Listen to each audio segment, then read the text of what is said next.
અને એટલું કીધું, અમીર બેઠા બોલી કુઈમાં દિલકો મારી આય, નેહડામાં પાણી ભરવાની નાની નાની કુઈ હોય, કુઈમાં દિલકો મારી આય, પણ મળતા માણસને જીવતદાન મળે ને જેટલો હરખ આવે એટલો હરખ આવ્યો. માએ મારો આજુ સાંભળ્યો, માએ મારી તા સાંભળી, માએ મારો પોકાર સાંભળ્યો, દોડ મૂકી અને કુઈની માલિક પર પડ્યો.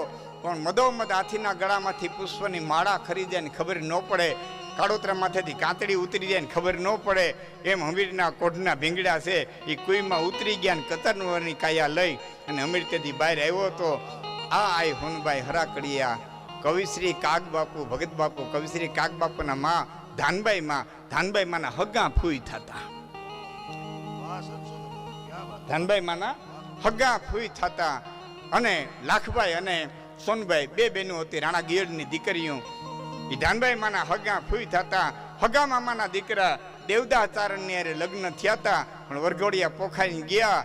જેવા પોખાઈ પાટલે ઉભા ને એવા પોતાના ખંભેથી વરમાળા કાઢી અને દેવદાચારણને ખંભે મૂકીને કીધું તો ઘણું ચારણ, મારે તો કુંવારા કલંક ઉતારવા થાય એટલે ચોરીના 4 આંટા ફેરા ફરીશું, બાકી મારે સંસાર માંડવો નથી, મારે તો તુલસીશ્યામના જાત્રાળુઓની સેવા કરવી છે.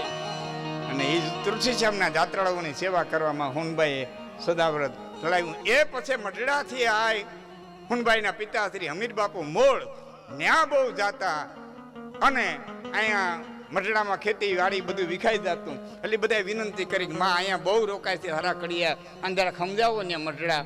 હવે તેથી એમ કહેવાય છે કે હુનબાઈ કીધું તું હમીર તું અહીંયા આવતો નહીં, હું તારે ઘીરે આવીશ, પણ એટલું યાદ રાખજે મારું નામ હુનબાઈ ને હુનબાઈ રાખજે, નામ મારું બદલાવતો નહીં.